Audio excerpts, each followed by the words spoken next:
Acidity എന്ന വാക്ക് കേൾക്കുമ്പോൾ തന്നെ നമ്മുടെ മനസ്സിൽ ആദ്യം വരുന്നത് ആസിഡ് കൂടിയിട്ടുള്ള ഒരു അവസ്ഥ എന്നുള്ളതാണ്.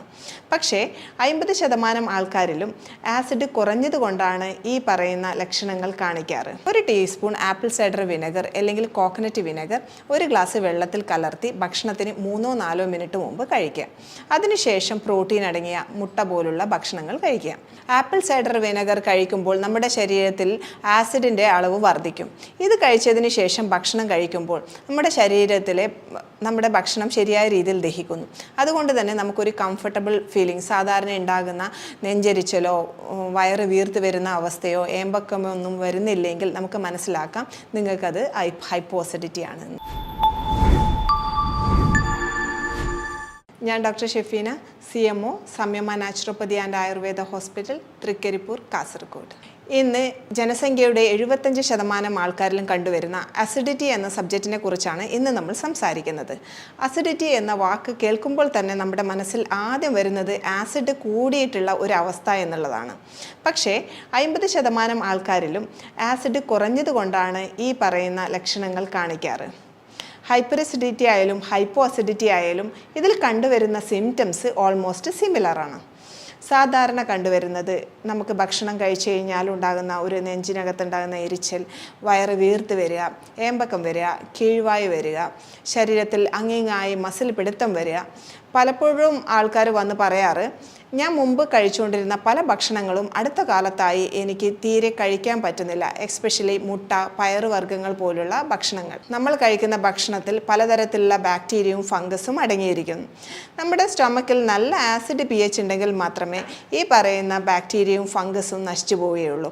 അതുമാത്രമല്ല, നമ്മുടെ ഭക്ഷണത്തിലുള്ള പ്രോട്ടീൻ വിഘടിക്കുകയും അതിൻ്റെ കണ്ടൻറ്റ് ശരീരത്തിലേക്ക് ആഗിരണം ചെയ്യപ്പെടുകയാണെങ്കിലും നമ്മുടെ സ്റ്റൊമക്കിൽ നല്ല ആസിഡ് pHൻ്റെ ആവശ്യമാണ്. അപ്പോൾ ആസിഡ് ഇല്ലെങ്കിൽ നമ്മൾ കഴിക്കുന്ന ഭക്ഷണം ശരിയായ രീതിയിൽ ദഹിക്കില്ല. ഈ ദഹിക്കാത്ത ഭക്ഷണം അവിടെ ചെറുകുടലിൽ കെട്ടിക്കിടന്ന് അത് താഴത്തേട്ട് പോവാൻ സാധിക്കില്ല. ഫോർ എക്സാമ്പിൾ, നമ്മൾ പച്ചക്കറി ഒരുപാട് കാലം എടുക്കാതെ അവിടെ തന്നെ വെച്ച് കഴിഞ്ഞ് കഴിഞ്ഞാൽ അത് അവിടെ നിന്ന് നശിച്ചു പോകുന്നതായി കാണാറുണ്ട്. ഇതേ അവസ്ഥ നമ്മുടെ ശരീരത്തിൽ വരും. ഈ കെട്ടിക്കിടക്കുന്ന ഭക്ഷണം അവിടെ നിന്ന് ചീഞ്ഞു പോവുകയും ചീഞ്ഞു പോയിട്ട് അവിടെ ബാക്ടീരിയകൾ വളരാൻ സാധിക്കും. ഇങ്ങനെ വളരുന്ന ബാക്ടീരിയകൾ കണ്ടമാനം ഗ്യാസ് നമ്മുടെ ശരീരത്തിൽ പ്രൊഡ്യൂസ് ചെയ്യും. ഈ ഗ്യാസാണ് നമുക്ക് ഏമ്പക്കമായും കീഴ്വായുവായും വരുന്നത്. ഇതാണ് ഹൈപ്പോ അസിഡിറ്റി ഉണ്ടെങ്കിൽ നമ്മൾ എക്സ്പീരിയൻസ് ചെയ്യുന്ന സിംറ്റംസിന് കാരണം. മുട്ട, ചിക്കൻ, കടല ഇവയൊക്കെ കഴിക്കുമ്പോൾ നിങ്ങൾക്ക് ഇമ്മീഡിയറ്റ് ആയിട്ട് ഒരു ഗ്യാസിൻ്റെ പ്രശ്നം വരുന്നുണ്ടോ? അങ്ങനെയാണെങ്കിൽ നിങ്ങൾക്ക് ഹൈപ്പോ അസിഡിറ്റി ആയിരിക്കാം. ഹൈപ്പോ അസിഡിറ്റി ആയാൽ നമ്മുടെ ശരീരത്തിന് കിട്ടേണ്ട പല മിനറൽസിൻ്റെയും ആഗിരണം ശരിയായ രീതിയിൽ നടക്കാതെ വരികയും അതുകൊണ്ട് തന്നെ നമുക്ക് മുടി കഴിച്ചൽ പോലുള്ള അവസ്ഥകൾ വരാനുള്ള ചാൻസ് ഉണ്ട്. അതുകൂടാതെ ഹീമോഗ്ലോബിൻ താഴത്തോട്ട് വരുന്നതായിട്ടും ബ്ലഡ് ടെസ്റ്റ് ചെയ്യുമ്പോൾ അതിൽ ഫെറിറ്റിൻ്റെ അളവ് താഴത്തോട്ട് പോയിട്ടും നമുക്ക് കാണാൻ സാധിക്കുന്നതാണ്. നമുക്ക് പ്രോട്ടീൻ്റെ അബ്സോർപ്ഷൻ ശരിയായ രീതിയിൽ നടക്കാത്തത് കൊണ്ട് തന്നെ നമ്മൾക്ക് മസിൽ വീക്ക്നെസ് ആയിട്ടും അതുകൂടാതെ നമുക്ക് എപ്പോഴും ക്ഷീണം ഉണ്ടാകുന്ന ഒരവസ്ഥ ഉണ്ടാവാനും ചാൻസ് ഉണ്ട്. ഹൈപ്പോ അസിഡിറ്റി ഉണ്ടായിക്കഴിഞ്ഞ് കഴിഞ്ഞാൽ നമ്മുടെ ശരീരത്തിന് ആവശ്യം വേണ്ട പല മിനറൽസിൻ്റെയും അബ്സോർപ്ഷൻ ശരിയായ രീതിയിൽ നടക്കാതെ വരികയും അതുകൊണ്ട് തന്നെ മുടി കൊഴിച്ചൽ പോലുള്ള അവസ്ഥയിലേക്ക് പോകാനും സാധ്യതയുണ്ട്. ബ്ലഡ് ടെസ്റ്റിൽ ഹീമോഗ്ലോബിൻ്റെ അളവും ഫെറിറ്റിൻ്റെ അളവും താഴത്തോട്ട് പോകുന്നതായി കാണാം.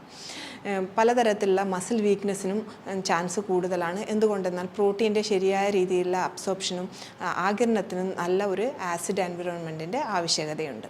അതുകൊണ്ട് തന്നെ എപ്പോഴും ക്ഷീണം തോന്നാനുള്ള ചാൻസും ഉണ്ട്. എത്ര ഉറങ്ങിയാലും വീണ്ടും വീണ്ടും ഉറങ്ങാനുള്ള ഒരു ടെൻഡൻസി തോന്നാനും സാധ്യതയുണ്ട്. അപ്പോൾ ഇത് നമുക്ക് ഹൈപ്പോ അസിഡിറ്റി ആണോ എന്നത് നമുക്ക് എങ്ങനെ മനസ്സിലാക്കാം?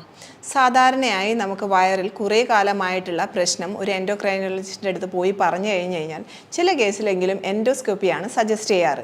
എൻഡോസ്കോപ്പി ചെയ്ത് കഴിഞ്ഞ് കഴിഞ്ഞാൽ അതിൽ നമുക്ക് H. പൈലോറി ബാക്ടീരിയയുടെ സാന്നിധ്യം കാണാം. ഈ H. പൈലോറി ബാക്ടീരിയ ഹൈപ്പോ അസിഡിറ്റിയിലും ഹൈപ്പർ അസിഡിറ്റിയിലും കാണുന്നത് കൊണ്ട് തന്നെ നമുക്ക് ഇത് സിമ്പിളായി എങ്ങനെ വേർതിരിച്ചറിയാമെന്നുള്ള ഒരു ടെസ്റ്റ്, നമുക്ക് വീട്ടിൽ തന്നെ ചെയ്യാവുന്ന ഒരു ടെസ്റ്റ് നമുക്ക് നോക്കാം. ഒരു ടീസ്പൂൺ ആപ്പിൾ സൈഡർ വിനെഗർ അല്ലെങ്കിൽ കോക്കനട്ട് വിനെഗർ ഒരു ഗ്ലാസ് വെള്ളത്തിൽ കലർത്തി ഭക്ഷണത്തിന് 3-4 മിനിറ്റ് മുമ്പ് കഴിക്കുക. അതിനുശേഷം പ്രോട്ടീൻ അടങ്ങിയ മുട്ട പോലുള്ള ഭക്ഷണങ്ങൾ കഴിക്കുക. ആപ്പിൾ ആപ്പിൾ സൈഡർ വിനെഗർ കഴിക്കുമ്പോൾ നമ്മുടെ ശരീരത്തിൽ ആസിഡിൻ്റെ അളവ് വർദ്ധിക്കും. ഇത് കഴിച്ചതിന് ശേഷം ഭക്ഷണം കഴിക്കുമ്പോൾ നമ്മുടെ ഭക്ഷണം ശരിയായ രീതിയിൽ ദഹിക്കുന്നു. അതുകൊണ്ട് തന്നെ നമുക്കൊരു കംഫർട്ടബിൾ ഫീലിംഗ്, സാധാരണ ഉണ്ടാകുന്ന നെഞ്ചരിച്ചലോ വയറ് വീർത്ത് വരുന്ന അവസ്ഥയോ ഏമ്പക്കമോ ഒന്നും വരുന്നില്ലെങ്കിൽ നമുക്ക് മനസ്സിലാക്കാം നിങ്ങൾക്കത് ഹൈപ്പോ അസിഡിറ്റി ആണ് എന്നുള്ളത്. അതുകൂടാതെ തന്നെ നമ്മളൊരു ഫിസിഷ്യൻ്റെ അടുത്ത് പോയി പറയുകയാണെങ്കിൽ നമുക്ക് HCl ടാബ്ലറ്റ് ടെസ്റ്റ് പോലുള്ള ടെസ്റ്റുകൾ അവൈലബിൾ ആണ്. പക്ഷേ അതൊരു എക്സ്പേർട്ട് ഡോക്ടറുടെ ഗൈഡൻസിൽ മാത്രം ചെയ്യുക. ഇനി ഹൈപ്പർ അസിഡിറ്റി ആണെങ്കിൽ നിങ്ങളുടെ സിംറ്റംസ് ഇത് കഴിച്ചതിന് ശേഷം കൂടും. പുളിച്ചു തേട്ടൽ അല്ലെങ്കിൽ നെഞ്ചരിച്ചലൊക്കെ നന്നായി കൂടുന്നതായി കാണാം. ഇത് നമുക്ക് സിമ്പിളായി ഡിഫറൻഷ്യേറ്റ് ചെയ്യാൻ പറ്റുന്ന ഒരു ടെക്നിക്കാണ് ഈ ആപ്പിൾ സൈഡർ വിനെഗർ ടെസ്റ്റ് എന്ന് പറയുന്നത്. എന്തുകൊണ്ടാണ് ഈ ഹൈപ്പോ അസിഡിറ്റി ഉണ്ടാകുന്നത് എന്നുള്ളതിന് മെയിൻ കാരണം നമ്മൾ നേരത്തെ പറഞ്ഞിട്ടുള്ള H. പൈലോറിയുടെ സാന്നിധ്യം തന്നെയാണ്. മറ്റൊന്ന് ആൻറ്റിബയോട്ടിക്കുകളുടെ ഓവർ യൂസേജ് ആണ്. ചില കേസുകളിൽ ആൻറ്റിബയോട്ടിക്കുകളുടെ ഉപയോഗം വളരെ സഹായകമാണെങ്കിലും കണ്ടമാനമുള്ള ആൻറ്റിബയോട്ടിക്കുകളുടെ ഉപയോഗം ഈ ഹൈപ്പർ അസിഡിറ്റി എന്ന കണ്ടീഷനിലേക്ക് നയിക്കാൻ സാധ്യതയുണ്ട്. ഇനി ഹൈപ്പർ അസിഡിറ്റിയുള്ള പല ആൾക്കാരും ഡോക്ടറുടെ അടുത്ത് പോകാറ് പോലുമില്ല. അടുത്തുള്ള ഫാർമസികളിൽ പോയിട്ട് ഏതെങ്കിലും തരത്തിലുള്ള പാൻഡാപ്രസോൾ പോലുള്ള അല്ലെങ്കിൽ ജെലുസിൽ പോലുള്ള ആൻറ്റാസിഡ് വാങ്ങി കൂടുതലായി കഴിക്കുന്നത് കാണാറുണ്ട്. ഈ തരത്തിലുള്ള ആൻറ്റാസിഡിൻ്റെ ഉപയോഗവും നിങ്ങളെ ഹൈപ്പോ അസിഡിറ്റിയിൽ എത്തിച്ചേക്കാം. അപ്പോൾ ശരിയായ രീതിയിലുള്ള ഒരു ഡയഗ്നോസിസ്, അതായത് ഹൈപ്പോ അസിഡിറ്റി ആണോ ഹൈപ്പർ അസിഡിറ്റി ആണോ എന്ന് കണ്ടുപിടിക്കുകയാണെങ്കിൽ നിങ്ങൾക്ക് ലൈഫ് ലോങ് ആയിട്ടുള്ള ഒരു സഫറിങ്സിന് ഒരു കംപ്ലീറ്റ് ആയിട്ടുള്ള സൊല്യൂഷനിലേക്ക് എത്താൻ സാധിക്കും. എങ്ങനെ നമുക്ക് ഹൈപ്പോ അസിഡിറ്റി മാനേജ് ചെയ്യാൻ പറ്റുമെന്ന് നോക്കാം. ട്രഡീഷണലായി നമ്മൾ അസിഡിറ്റിയെ അഗ്നിമാന്ദ്യം എന്നാണ് പറയുന്നത്. അഗ്നി എന്ന് പറഞ്ഞു കഴിഞ്ഞാൽ ഡൈജസ്റ്റീവ് ഫയർ, അതായത് സ്റ്റൊമക് ആസിഡ്. സ്റ്റൊമക് ആസിഡിൻ്റെ കുറവിനെയാണ് നമ്മൾ സാധാരണ ഹൈപ്പോ അസിഡിറ്റി എന്ന് പറയുന്നത്. സ്റ്റൊമക് ആസിഡിനെ ഉത്തേജിപ്പിക്കാനുള്ള ചില ടെക്നിക്കുകളാണ് ഇതിൻ്റെ മാനേജ്മെൻറ്റിൽ മെയിനായി നമ്മൾ ചെയ്യേണ്ടത്. ഇതിനെ നമുക്ക് ആപ്പിൾ സൈഡർ വിനെഗർ നന്നായി സഹായകമാണ്. പക്ഷേ ലോങ് ടൈം ആയിട്ടുള്ള ആപ്പിൾ സൈഡർ വിനെഗറിൻ്റെ ഉപയോഗം ദ്രവിച്ചു പോകാനുള്ള ചാൻസ് ഉള്ളത് കൊണ്ട് തന്നെ നമുക്ക് ഇതിൻ്റെ ടാബ്ലറ്റ് ഫോമിൽ ആപ്പിൾ സൈഡർ വിനെഗറിൻ്റെ ടാബ്ലറ്റ് ഫോം ഉപയോഗിക്കുന്നതായിരിക്കും കൂടുതൽ സഹായകം. രണ്ടാമതായി ജിഞ്ചർ. ഇഞ്ചി നല്ലൊരു ആസിഡ് സ്റ്റിമുലേറ്ററാണ്. അതുകൊണ്ട് തന്നെ അല്പം ഡയല്യൂട്ട് ചെയ്തിട്ടുള്ള ഇഞ്ചി നീര് ഭക്ഷണത്തിന് ശേഷം കഴിക്കുന്നതും ഹൈപ്പോ അസിഡിറ്റി മാനേജ് ചെയ്യാൻ വളരെ സഹായകമാണ്. പിന്നെ ചിത്രഗാതി വെടി, ഈ ഹെർബിൻ്റെ ഉപയോഗവും ഈ ഹൈപ്പോ അസിഡിറ്റി മാനേജ് ചെയ്യാൻ വളരെയധികം സഹായകമാണ്. അതുപോലെ തന്നെ മറ്റൊന്നാണ് ലൈം വാട്ടർ. ഭക്ഷണത്തിന് ശേഷം അല്പം ഡയലൂട്ട് ചെയ്തിട്ടുള്ള ലൈം ജ്യൂസ് കഴിക്കുന്നതും ഈ ഡൈജസ്റ്റീവ് എൻസൈംസിനെ ഉത്തേജിപ്പിക്കാൻ സഹായകമാണ്. ഇതിൻ്റെ കൂടെ സ്റ്റൊമക് ആസിഡിൻ്റെ ഉത്തേജിപ്പിക്കാൻ സഹായിക്കുന്ന ഒരു ഇമ്പോർട്ടൻ്റ് ആയിട്ടുള്ള മിനറലാണ് സിങ്ക്. സിങ്ക് ഇല്ലെങ്കിൽ സ്റ്റൊമക് ആസിഡിൻ്റെ ഉൽപ്പാദനം കുറയാൻ സാധ്യതയുണ്ട്. അതുകൊണ്ട് തന്നെ സിങ്കിൻ്റെ സപ്ലിമെൻറ്റ്സ് എടുക്കുന്നതും വളരെ സഹായകമാണ്. സിങ്ക് അടങ്ങിയിരിക്കുന്ന ഭക്ഷണം മെയിനായിട്ടും നട്ട്സിലും സീഡ്സിലുമാണ് കാണപ്പെടുന്നത്. ഇത് ഗ്യാസ് പ്രൊഡ്യൂസിങ് ടൈപ്പ് ഓഫ് ഭക്ഷണം ആയതുകൊണ്ട് തന്നെ നമുക്ക് സപ്ലിമെൻറ്റിൻ്റെ രൂപത്തിൽ കഴിക്കുന്നതായിരിക്കും കൂടുതൽ നല്ലത്. 90% ജനങ്ങളും വിചാരിക്കുന്നത് സ്റ്റൊമക് ആസിഡ് കൂടിയത് കൊണ്ടാണ് ഈ ഗ്യാസിൻ്റെ പ്രശ്നം എന്നുള്ളതാണ്. ഈ രീതിയിലുള്ള ഒരു ട്രീറ്റ്മെൻറ്റ് എടുക്കുന്നത് കൊണ്ടാവാം ലൈഫ് ലോങ് ആയിട്ടുള്ള ഒരു ടാബ്ലറ്റ് എടുക്കേണ്ടി വരുന്നതും ഒരു പെർമനൻ്റ് ആയിട്ടുള്ള ഒരു ക്യൂർ നമുക്ക് ഇതിൽ കിട്ടാത്തതും.